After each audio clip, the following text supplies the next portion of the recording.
আমের কাটা যেটা আমার আব্বার খুব পছন্দের একটা খাবার, তার সাথে আমারও অনেক পছন্দের।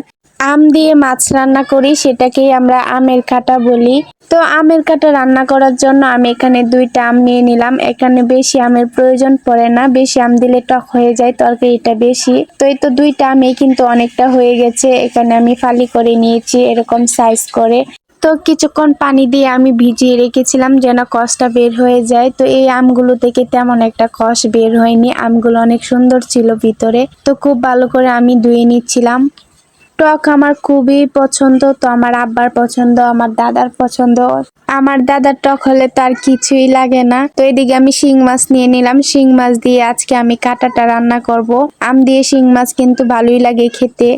এদিকে আমি কড়াইয়ে তেল দিয়ে দিলাম আর পেঁয়াজ কুচি দিয়েছি। পেঁয়াজ কুচি একটু বেশি পরিমাণে দিতে হবে কাটার মধ্যে।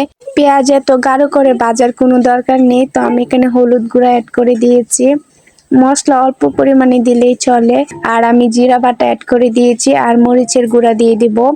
এখানে ধনিয়া গুঁড়াও দেওয়া যেতে পারে, কিন্তু আজকে আমি জিরা বাটা দিয়ে রান্না করব। খেতে কিন্তু ভালোই হয়েছিল। তো এখন মশলাটাকে আমি কষিয়ে নিচ্ছি।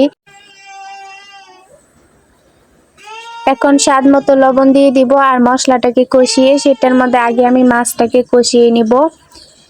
যদি আগে আমগুলোকে কষাতাম তাহলে আমগুলো একদম গলে যেত, তাই আমি আগে মাছটাকে একটু কষিয়ে নিচ্ছি, তারপর আম এড করব।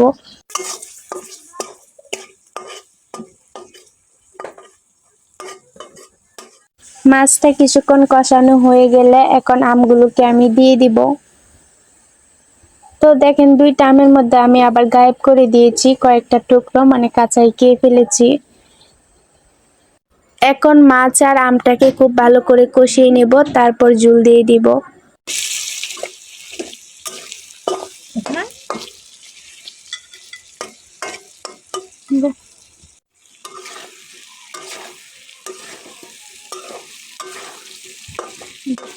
কষানো হয়ে গেছে, এখন আমি ঝোল দিয়ে দিব। আর হ্যাঁ, কাটার মধ্যে কিন্তু ঝোল একটু বেশি পরিমাণেই দিতে হয়, তো আমি একটু পাতলা করে ঝোল দিয়ে দিচ্ছি। সবচেয়ে মজার ব্যাপার হচ্ছে এই আমের তরকারিটা খুব তাড়াতাড়ি রান্না হয়ে যায়, একদম ঝটপটে রান্না হয়ে যায়, কোনো ঝামেলাই লাগে না, তাও আবার তাড়াতাড়ি হয়ে যায়। তো এখন আমি কাঁচামরিচ দিয়ে দিচ্ছি। কাটার মধ্যে কাঁচামরিচ দিলে কি যে সুন্দর একটা ফ্লেভার আসে। তো এখন হচ্ছে বলক উঠলে আমটা যখন সিদ্ধ হয়ে আসবে তখনই আমি নামিয়ে ফেলবো। তো আপনারা কে কে এই আমের কাঁটাটা চিনেন আর আপনাদের কাছে খেতে কেমন লাগে? আমার কাছে কিন্তু অনেক ভালো লাগে। আমি কিন্তু সত্যি কথা একদম পেট ভরে খেতে পারি টক দিয়ে।